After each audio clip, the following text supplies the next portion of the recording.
It all began early in our marriage when Emily and I were still figuring out how to live together. We were two young people trying to balance love and daily life. In the beginning, we had our little triumphs, buying our first home, raising two energetic boys, and settling into the suburban routine. But as the years went by, cracks started to form in what seemed like a perfect life. Emily was always the adventurous one, pushing boundaries while I stuck to my routines. As time passed, we grew apart. I focused on work and fatherhood, while Emily seemed to crave excitement elsewhere, pulling away from the life we had built. One lazy Sunday, I found myself wandering through Lowe's, just passing the time. Part of me felt like I should be at church, but looking at tools seemed like a better way to spend the day. I didn't need anything, but it was a nice distraction. As I roamed the aisles, I ran into an old acquaintance, Steve Mitchell. We weren't super close, but we'd chat here and there over coffee. Coincidentally, his wife, Susan, and Emily were leaving the next morning for a week-long cruise to the Bahamas. Since Steve couldn't get the time off, Emily insisted I stay home with the boys. She told me I'd just be a third wheel, and they'd save money by sharing a room. I wasn't thrilled, but I didn't want to argue. Steve and I ended up in the garden section, making small talk. "Too bad you couldn't join the cruise," Steve said, sounding genuinely disappointed. "Yeah," I replied. "Emily said you couldn't take the time off, so it made sense for me to stay with the boys." Steve raised an eyebrow. "Actually, I was good to go. Susan told me you couldn't make it, so I didn't push for it." That stopped me in my tracks. I stood there, confused, trying to process what he was saying. We both went quiet until an older man with a cart squeezed by, grumbling for us to move. "How about we grab a coffee?" I asked, needing a moment to think. "Yeah, sure," Steve said. We spent the next couple of hours at a nearby McDonald's, drinking coffee and awkwardly piecing together that our wives had planned a cruise without us. But the real question, the one we were avoiding, was why. Eventually, I couldn't hold it in any longer. "Steve, do you think they're meeting someone on this trip?" I asked, trying to keep my voice steady. Steve looked uncomfortable. "Want a Danish?" he offered, trying to stall. He wasn't dodging the question, just delaying the inevitable. After grabbing some pastries, he finally said, "I don't think Susan would hook up with a stranger. If something's happening, it's probably been planned for a while." I nodded, feeling sick to my stomach. "Yeah, I get that. Why would they go all the way out there? If they wanted to meet someone, wouldn't it be easier to do it around here?" I said, still processing the thought. Steve shifted in his seat, looking uneasy. "I mean, Susan works at Global Insurance with Emily. Maybe it's someone from work?" It was a possibility that stung, but it made sense. "Yeah, maybe," I said quietly. "Do you think we're already too late?" I hate to say it, but if they're bold enough to go on this trip, it might have already happened, Steve admitted, stirring his coffee in frustration. "Do you think they've already cheated?" I asked, my voice shaking. Steve paused, then sighed. "Honestly, I'm starting to think so." The weight of his words sank in, and we both sat in silence, staring out the window. Finally, I said, "Let's meet here tomorrow after they leave for the airport. We need to figure out what we're going to do." Steve nodded, agreeing not to say anything to Susan that might tip her off. As I headed out, he stayed behind, looking more lost in thought than ever. When I got home, everything seemed perfectly normal. Our two boys, Ryan and Jake, were glued to the TV, as usual. I thought about sending them outside, but I'd already given up on that battle. Emily, meanwhile, was getting ready for her trip, acting completely ordinary. I sat down with the newspaper, waiting for her to mention the cruise, but she barely spoke about it at all, which only made me more suspicious. After lunch, I took the boys outside to kick around a soccer ball while Emily packed her bags. I kept glancing back at the house, wondering how I'd been so blind to what might be going on. "Boys," I called, "you're going to stay with Grandma and Grandpa for the week while I paint the kitchen. Pack your things." The boys didn't complain. They loved going to my parents' house, which was out in the country. Within minutes, they were ready. Emily grumbled a bit about the boys leaving, but didn't put up much of a fight. That night, after dinner, she headed to bed early, saying she needed to rest before her trip. I stayed up, pretending to watch TV, but really, I was waiting for her to fall asleep. Once I was sure she was out, I quietly checked her bags. What I found only confirmed my worst fears. First, her sleepwear seemed too fancy for a trip with just Susan. Then I found a bright new bikini tucked away in a hidden pocket. And finally, a box of condoms, hidden deep in her suitcase. My stomach dropped. Why would she need those on a vacation with her friend?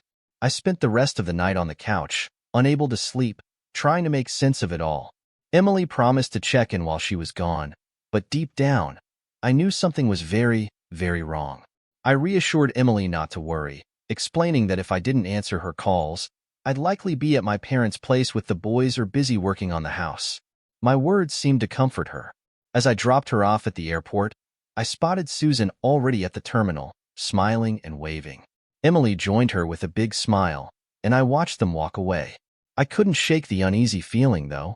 After parking the car, I met up with Steve, who was holding a couple of cups of coffee and muttering about how weak the coffee was. "Dan, tell me you've got some good news," Steve pleaded as I approached. I could only shake my head. Nope. Emily packed some questionable stuff. I found 2 new dresses and lingerie I'm pretty sure she wouldn't wear on a typical girl's trip. Worse, there was a new bikini and, well, let's just say she packed some things that raised all kinds of red flags. Steve looked deflated. "I didn't think to check Susan's makeup bag," he muttered. I'm not sure if I'm relieved I didn't find more or regretting not being thorough. We spent the next 20 minutes sharing our frustration, but eventually, we had to move on to our plan. Our first stop was Emily and Susan's workplace, Global Insurance. We headed straight for the Human Resources office, where we asked to speak with Mike Thompson, the head of HR. Steve and I had known Mike from high school, like Kermit the Frog in personality, always squirming when under pressure. Mike didn't look thrilled when we showed up. "Can you close the door?" he asked, his face looking tense as we sat down in the small office. "Mike, do you know why we're here?" Steve asked, breaking the silence. Mike let out a sigh. "I've got a pretty good idea." We had a brief, awkward exchange, but Mike's mood darkened quickly. "We were hoping you could tell us how many employees are on vacation this week," Steve said, trying to keep it light. Mike's tone turned stern. "Is that a question or a demand?" Our smiles faded. Mike typed on his computer, his fingers tapping impatiently. "There are 14 employees on vacation right now, including Emily and Susan," he said after a moment. "Can we get a list of names?" Steve asked. Mike shook his head. "No, but I'll give you what you need to know." He printed out 2 sheets of paper and handed them to us. The names jumped out: Mark Denton and Chris Keller. Both were employees at Global Insurance, and both were booked on the same cruise as Emily and Susan. "These 2 are on the cruise with your wives," Mike confirmed, watching our faces as we processed the information.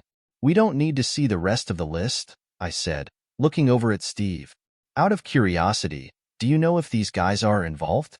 Steve asked. Mike hesitated before sliding a couple of photos across the desk, one of Mark and one of Chris. He seemed reluctant to say anything more. "Does anyone else know about this?" I pressed. Mike sighed. "Everyone knows." I blinked in surprise. I thought the company had a policy against relationships like this. "There is, but it only applies if someone files a complaint," Mike explained. "Otherwise, it's just a slap on the wrist." Steve leaned forward. "And if we push for more action?"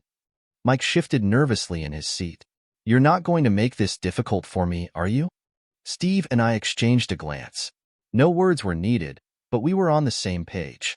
"Mike, if those 4 are still employed here next week, we're going to take legal action.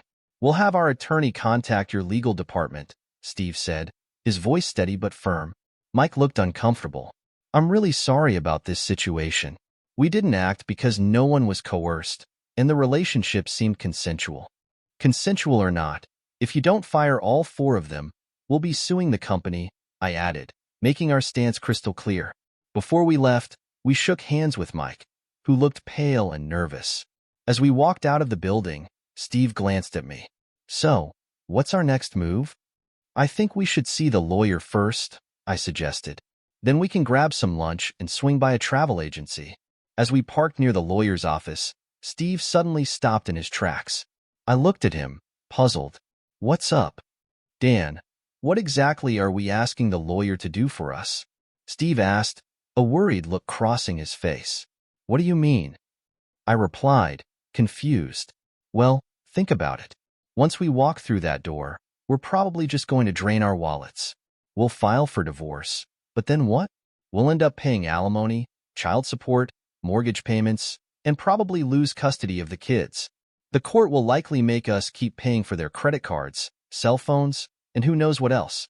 And in the end, what do we get out of it? Nothing. I felt a knot form in my stomach as I realized Steve was right. Yeah, I don't want to lose my kids. That's what matters most to me, I admitted. Steve sighed. Same here. I love my daughters. I'd be devastated if I couldn't see them. But does that mean we have to be financially ruined just because our wives cheated? We stood there for a moment, the weight of the situation sinking in. It feels like no matter what we do, we're stuck, I said, feeling trapped. Who came up with these unfair laws? Steve muttered angrily. It's just not right. I shook my head. Look, Emily's a good mother. If I had to raise the boys on my own, I don't think I could do it as well as she does. Steve nodded reluctantly. Yeah, Greta's a great mom too. As much as it kills me to say it, she's a better parent than I am. I know Maggie's a better mother than I could ever be, even though she cheated, Steve admitted quietly. We both fell silent again, standing in the parking lot, lost in thought. I leaned against my car, absent-mindedly kicking at the gravel, while Steve fiddled with the zipper on his jacket. Dan, you want to grab some ribs? He finally asked, breaking the silence. We shared a full rack of ribs and downed a few beers each to pass the time, trying to distract ourselves. After sobering up a bit with coffee and indulging in some banana pudding, we felt good enough to drive. Our next stop was Easy Ride Travel, a local travel agency. The place was run by an old family friend turned former friend, Sarah Bennett. Everyone in our social circle had relied on Sarah to plan their vacations. Loyalty kept her business afloat, especially after the internet wiped out most small travel agencies. As we walked in, it was obvious from her expression that she knew why we were there. Steve and I sat down across from her, grinning slightly as we stared at the source of our troubles. Two other agents quickly excused themselves for lunch, leaving their desks in a hurry. One of them left a brown bag behind in his rush. Clearly, everyone knew what was going on and wanted to distance themselves. We sat in silence, letting Sarah stew in her discomfort. Finally, she broke the tension, forcing a smile. So, how can I help you gentlemen today? She asked, her voice shaky. Steve and I exchanged a glance and chuckled, loud enough for her to hear. Leaning in, I spoke quietly but firmly. You've got 5 minutes to spill everything, or we'll make such a scene here that the police will have to show up. Your choice. Sarah's face paled. Come on, guys, don't do anything crazy.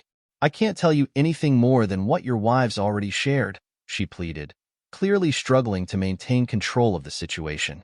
Steve stood up and walked toward the entrance, where a couple planning a vacation stood awkwardly. Listen, everyone, I suggest you step outside for a few minutes, because we're about to rearrange some furniture, he said loudly, making it clear we weren't messing around. All right, Sarah blurted, panicking. What do you want? Just don't get me or the office in trouble. I don't need any more problems.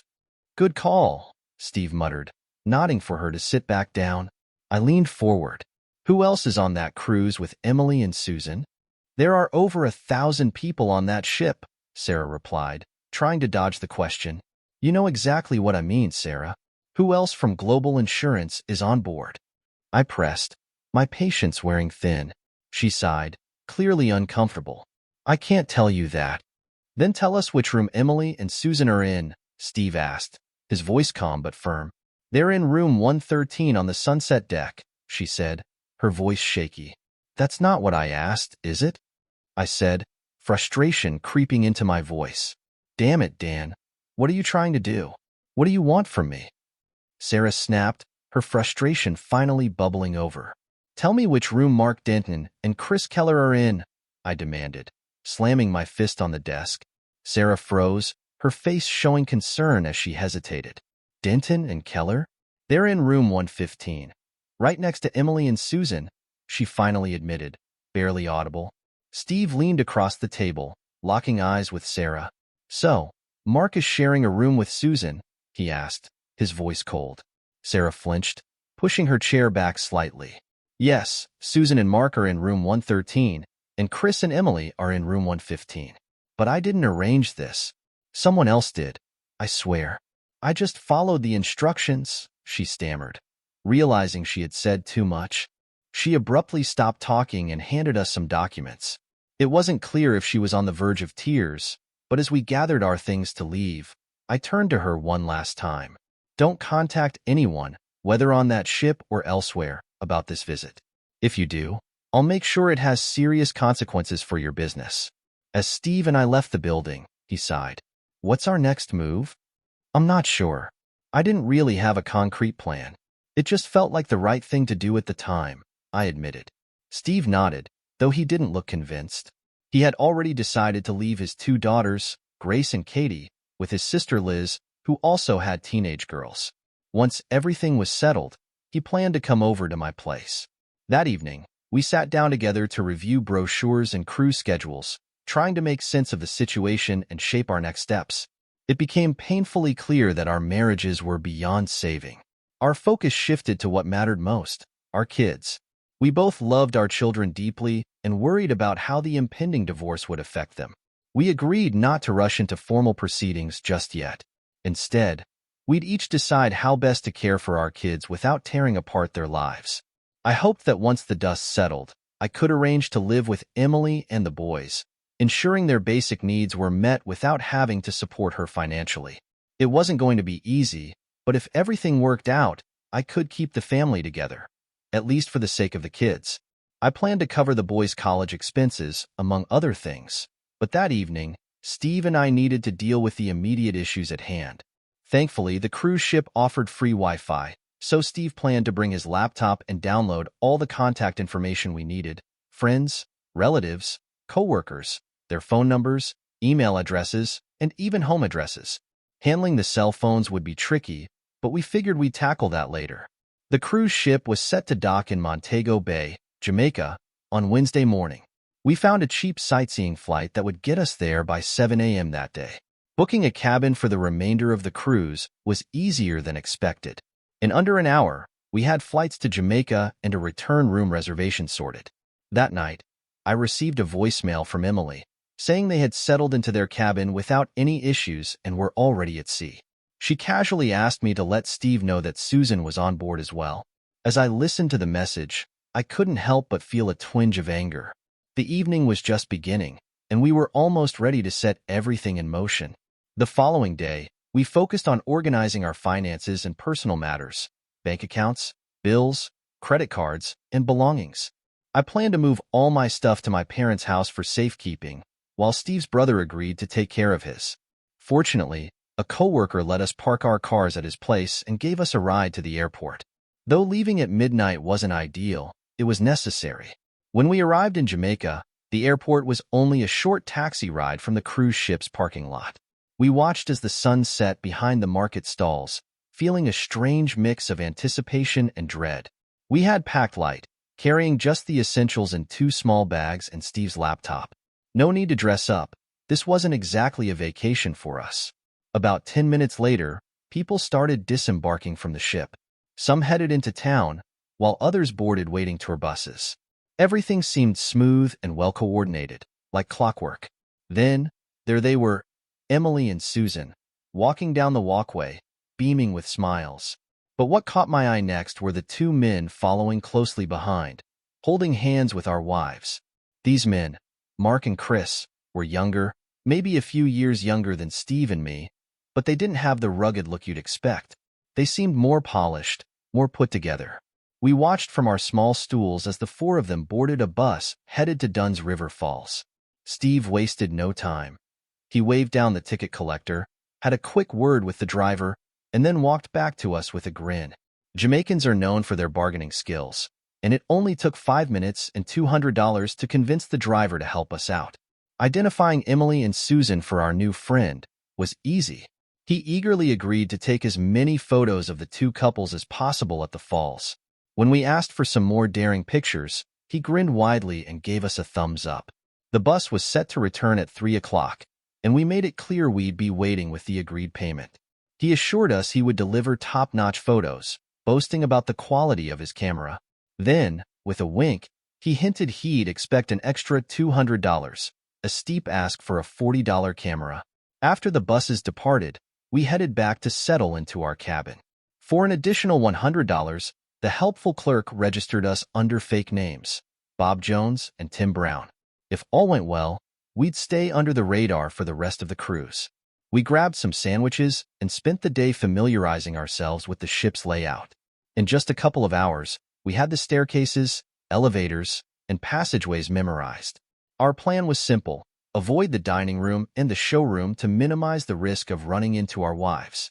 Steve set up his laptop and tested the internet. Luckily, we had no issues with access. We briefly considered breaking into our wives' rooms, but decided against it. Instead, we waited patiently in the same booth we had settled in earlier. As promised, the bus from Dunn's River Falls returned on time. Steve and I were enjoying a couple of drinks when Emily, Susan, and their companions strolled right past us. Our straw hats, along with some sunglasses, helped conceal our identities. The ticket collector approached us, grinning from ear to ear. He couldn't wait to show off his work, practically bouncing with excitement. Before he could start talking, Steve handed him a cold beer, cutting off his chatter. We quickly scrolled through the photos. There was more affection, more hand-holding and kissing than either of us had expected. It hit me hard, but I handed him the $200, along with a little extra for the driver, and watched as they left the area. After a few more minutes to ensure our wives had left, Steve and I headed back to our cabin. We still had plenty to do that evening, but our next challenge was figuring out how to get dinner without running into them. Luckily, our cabin had a small balcony with a clear view of the main dining room entrance.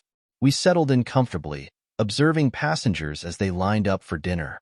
We figured our wives would choose an early dinner, giving them plenty of time for evening activities like dancing and shows. Sure enough, it didn't take long for the four of them to arrive, holding hands and looking like happy couples. Steve glanced at me, confused. I stood up, walked over to the service phone, and made a quick call. Less than 30 seconds later, an announcement echoed through the dining area. "Attention, Steve Mitchell, please join your party on the Lido deck." Steve Mitchell.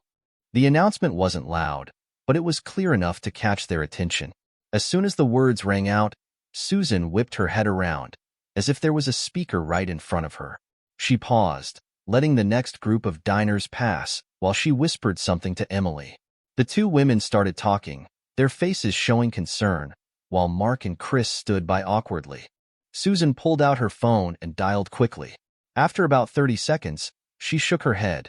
No answer. Emily followed suit, calling as well, but with the same result. Both of them looked worried as they entered the dining room. "Dan, that was brilliant," Steve said, a wide grin spreading across his face. "I'd love to have heard what they talked about during that meal," Steve said with a chuckle, even if it was a bit childish. We shared a quick laugh, then headed to the sunset deck for tacos and margaritas. After about an hour, we returned to our room, ready to get to work. Today was crucial since the ship was scheduled to arrive in Cancun the next morning. Neither of our homes had responded to our calls, and no one knew we were out of town. Even if our parents or Steve's brother had tried to reach us, they wouldn't have known where we were. We transferred all the photos from Dunn's River Falls onto the laptop. Some captured all four of them, but most focused on the couples. A few shots even showed some more intimate moments, like Emily in a new orange bikini, which had some wardrobe malfunctions that made her giggle. While a video would have been better, we worked with what we had. Steve created a collage featuring the best dozen shots, with Mark and Chris appearing in every one. We each chose our favorite photo, and Steve embedded it into an e-card with a simple message: "Having a great time. Wish you were here." By 9 p.m., we had sent out over 200 emails. I was surprised by just how many friends, family members, and social contacts we had between the two of us. Naturally, everyone at Global Insurance got a copy. The sky deck was windy and nearly empty, so Steve and I found a quiet spot to relax with a couple of beers, celebrating the success of our first day. We didn't know what tomorrow would bring, but the e-card stunt had worked so well that we figured we'd try it again. We turned in early, and the next morning we avoided the main dining areas, opting for fruit, pastries, and coffee from a small corner cafe on the ship. We avoided crowded spaces, sticking to service stairways instead of elevators. Later that day, we settled on the sun deck at the back of the ship, sipping rum drinks with pineapple slices. From there, we had a clear view of the main pool, which was getting busier as the morning went on. On our second round of drinks, we spotted Emily and Susan lounging comfortably in chairs by the pool. But Mark and Chris were nowhere to be seen. Unsure of what to do, we watched for a while. At the far end of the deck, a bored-looking teenager was glued to his cell phone, texting furiously. I nudged Steve, and we made our way over to the kid. Approaching a teenager on a cruise ship was awkward, but after some small talk and $20, he agreed to let us use his phone. Hello? Hi, Emily, it's Dan. Sorry I missed your call last night. I tried calling home 3 times, I said casually. Dan? Your call's showing is coming from Baltimore, Emily replied, confused. Yeah, I had to borrow a phone. You know I can't make calls from mine. Is everything okay? I asked, keeping it light. Well, your parents didn't know where you were, she said, sounding a bit concerned. I'm fine, just busy. Are you having a good time? I asked. Yeah, we're having a great time. Too bad you couldn't come with us, she responded, her tone lightening up. All right, well, say hi to Susan for me. Oh, and by the way, you look amazing in that orange bikini. I don't remember seeing it before, I added, testing her reaction. What? Emily sounded startled. Steve and I burst into laughter as I ended the call and handed the phone back to the kid. We gave him another $20 and reminded him to keep quiet about the whole thing. The kid thought it was cool and readily agreed. We watched from a distance as Emily and Susan began searching the ship, trying to figure out where I might be. Emily even hid behind a large towel, as if that would somehow help her avoid being noticed. She tried calling the number twice, but eventually gave up. Not long after, Mark and Chris showed up. Steve made a quick move, heading straight for the service phone on the sun deck. A few minutes later, he returned with a wide grin. Attention, Steve Mitchell, please join your group at the shuffleboard court. Steve Mitchell, please join your group at the shuffleboard court. The announcement rang out. From our vantage point, we saw a flurry of activity near the pool. Emily and Susan quickly gathered their belongings and made their way to the shuffleboard court on the port side of the ship, while Mark and Chris just stood there, looking confused and annoyed. We watched from above as our wives waited around for nearly half an hour before heading back.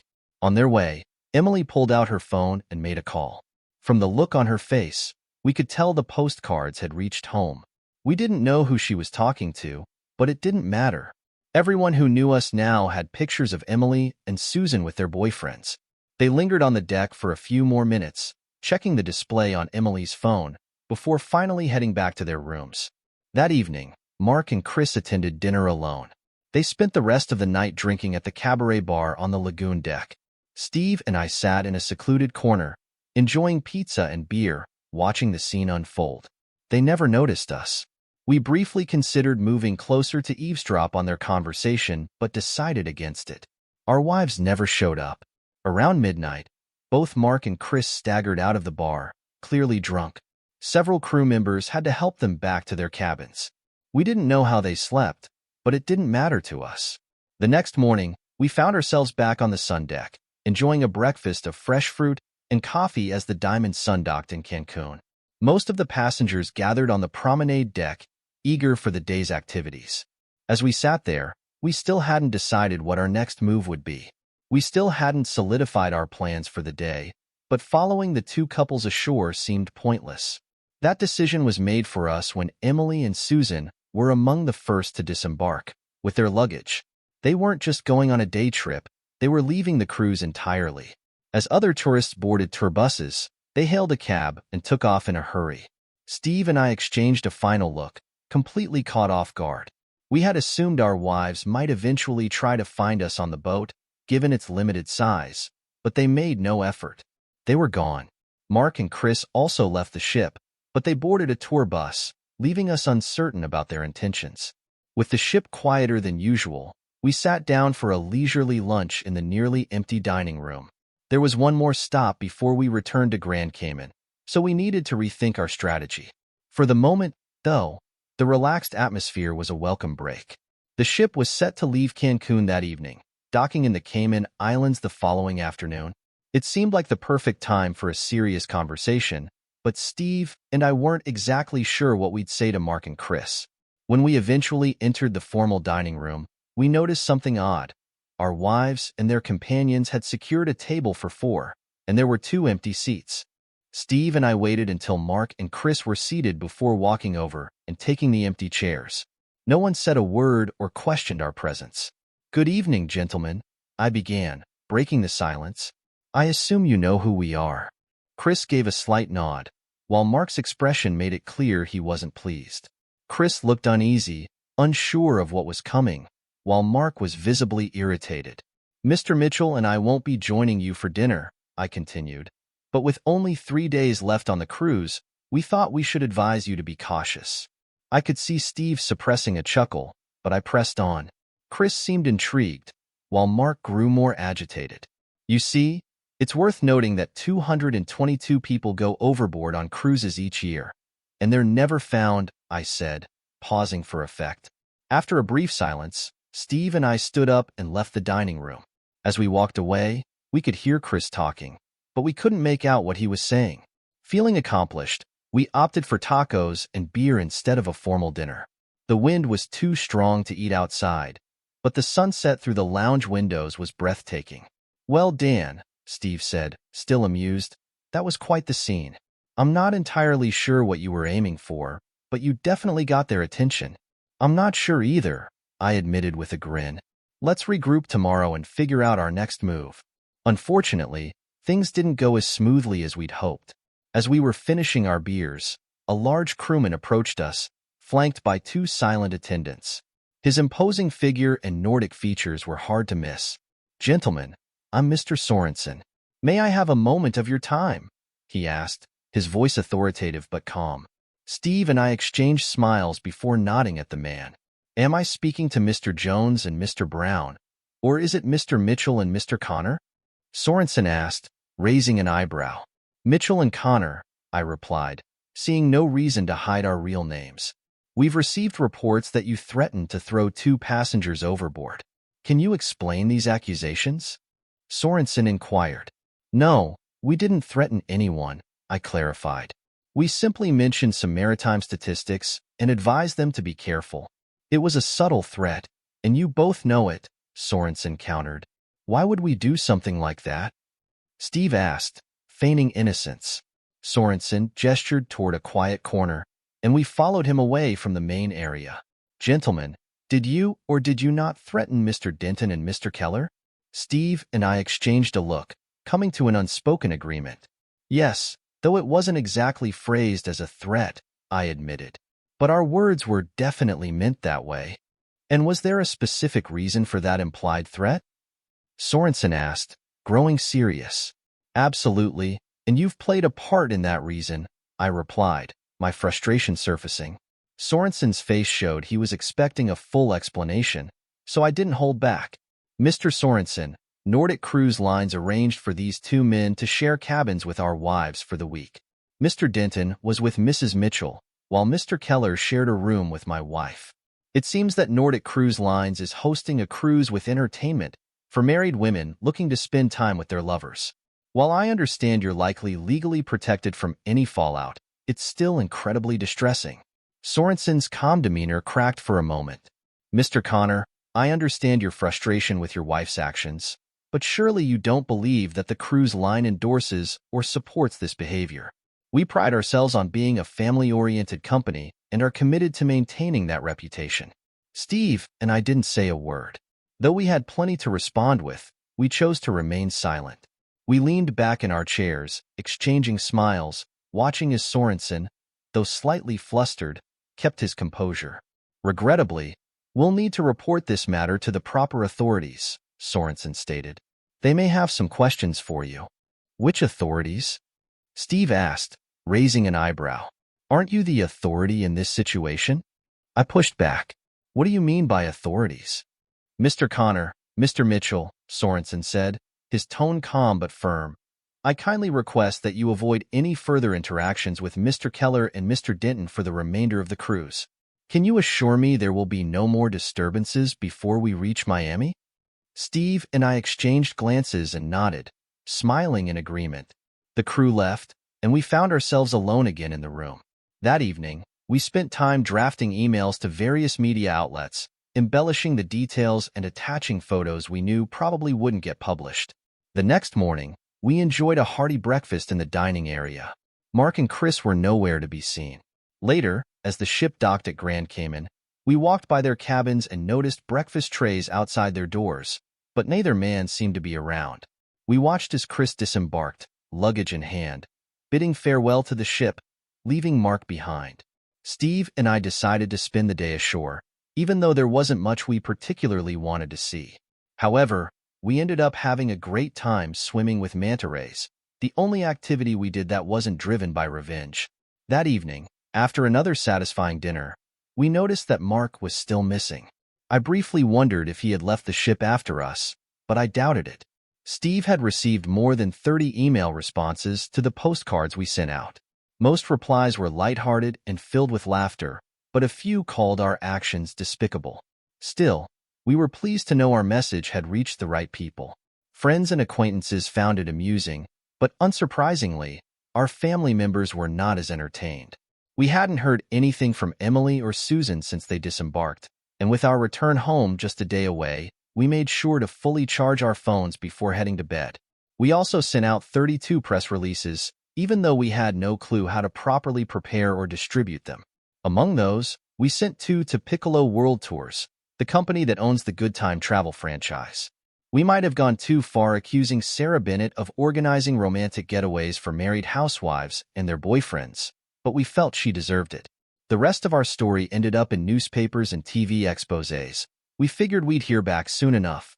It had been a good day, and we slept well that night. The next morning, we grabbed breakfast on the Leo deck. Afterward, Steve turned on his phone. I had one missed call from my dad.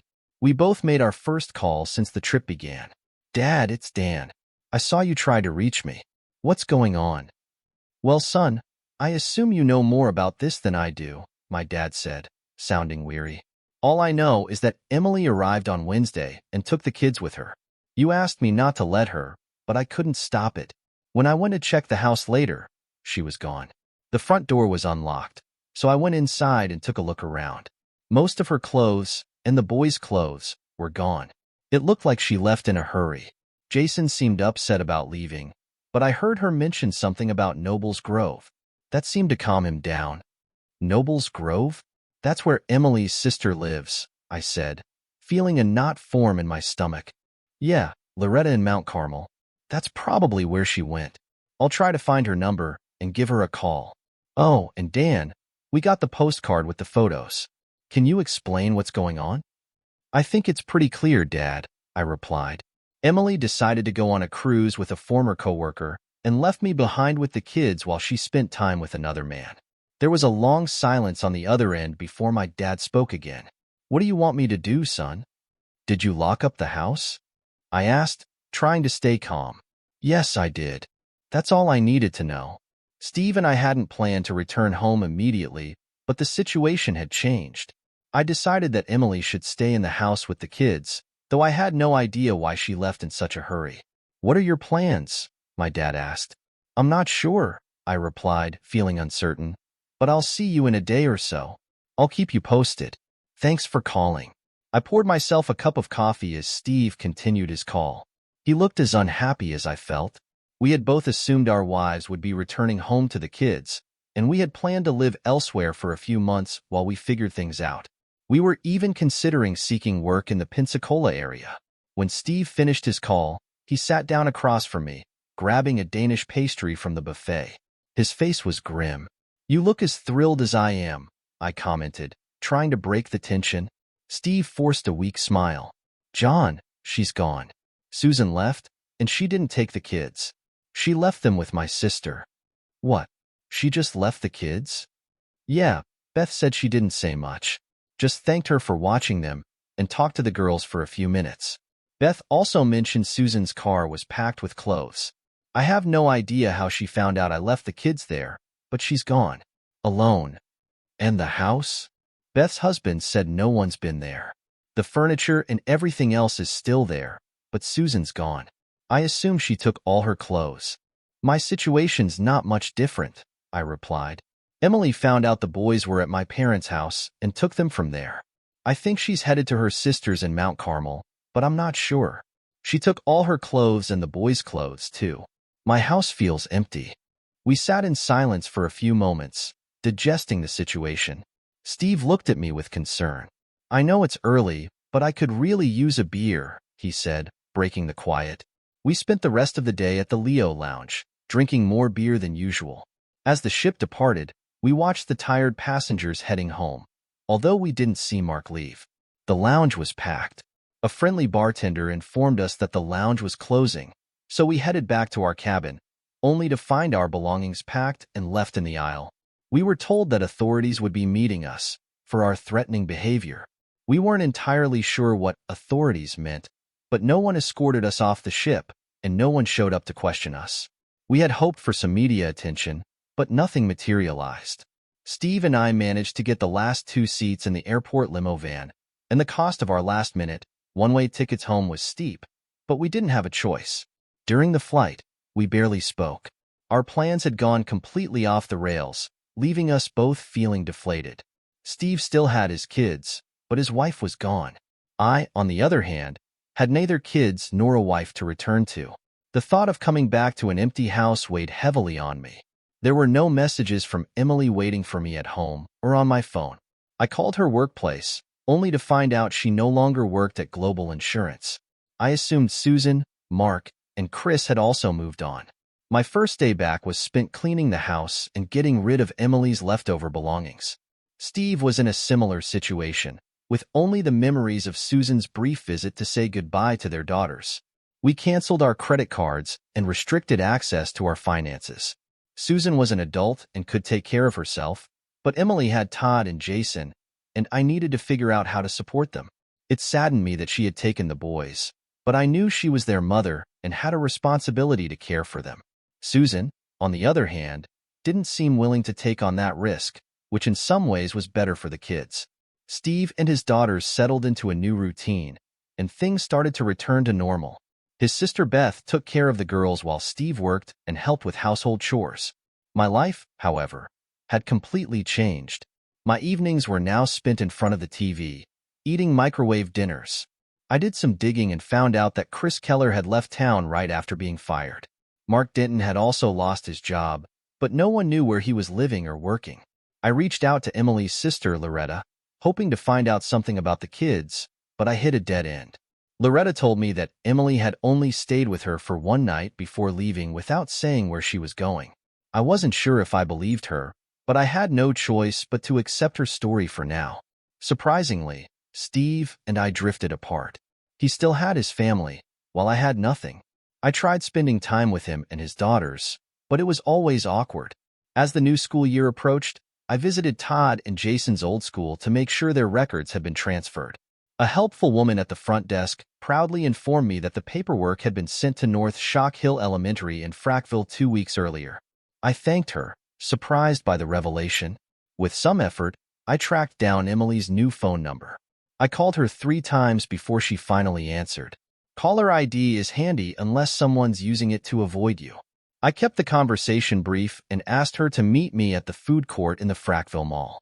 I waited for over 30 minutes before she finally arrived. This was the first time we had spoken since the cruise, and I avoided bringing it up. By the time she sat down, my large coffee had gone cold. We didn't exchange pleasantries, so I broke the silence. I want you and the boys to move back into the house, I said, getting straight to the point. Emily shifted uncomfortably on the plastic seat, her hands empty since she hadn't gotten anything to drink. All of us together? She asked, sounding uncertain. No, just you and the boys, I clarified. I've got a small apartment nearby. The house will be more familiar and comfortable for Todd and Jason. They can go back to their old school, and I can see them regularly. I can't afford to live in a house, she replied. I'll cover the rent, utilities, food, and household expenses, I said. I'll also take care of the boys' clothing and school costs. What about me? She asked, her voice softening. Well, Emily, you're an adult now. I'm sure you can manage on your own. I need to focus on work. You can find a job that fits around the boys' school schedule or work in the evenings so I can watch them. I'm sure you'll find something to keep you busy. Her emotions were mixed, and I wasn't sure what she had expected or was willing to accept. Her eyes scanned the food court, searching for something, perhaps weighing the pros and cons of the situation. All right, she finally said. I'll do it for the boys. You're right. It will be good for them. When should we start? I asked, relieved that the decision had been made. I'll leave in the next few days, I replied. You can move in whenever you're ready. The decision came quickly, faster than the time it took me to sit in that uncomfortable chair. We sat in silence for a moment longer. Dan, is there anything else you want to discuss? She asked, her tone suggesting it was time for me to go. That was my cue to leave. I stood up and placed my empty cup on the table. No, I replied simply. As I walked away, I glanced back and thought I saw a tear in her eyes. She was still sitting there. The next 6 months passed without major incidents. Emily found a job that fit her schedule while the boys were in school. I had them on weekends, and she took care of them during the week. Steve, meanwhile, received divorce papers from Susan in Nevada, and his daughters were living with him, seemingly doing well with help from his sister and mother. Work was going better than expected, but to advance, I'd need to relocate, and given the circumstances, I was hesitant. As Christmas approached, everything began to unravel. I returned from lunch one afternoon to find Todd and Jason waiting in my office. What's going on? Why aren't you in school? I asked, concerned. The furnace broke down, so they sent us home, Jason mumbled, staring at his feet. When did you get here? I pressed. We went home first, then decided to come here. The key was under the mat, Todd explained, still avoiding eye contact.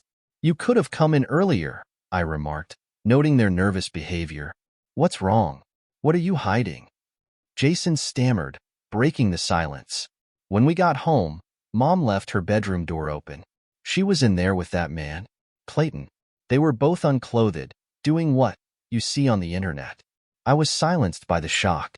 I sat there, trying to process everything. How could I possibly wipe the memory of what Todd and Jason had witnessed? Jason reluctantly handed me his phone, the screen lighting up with the evidence. Pictures that confirmed their story. Todd, looking down, added that Clayton had been at the house several times, and Emily had made them promise not to tell me.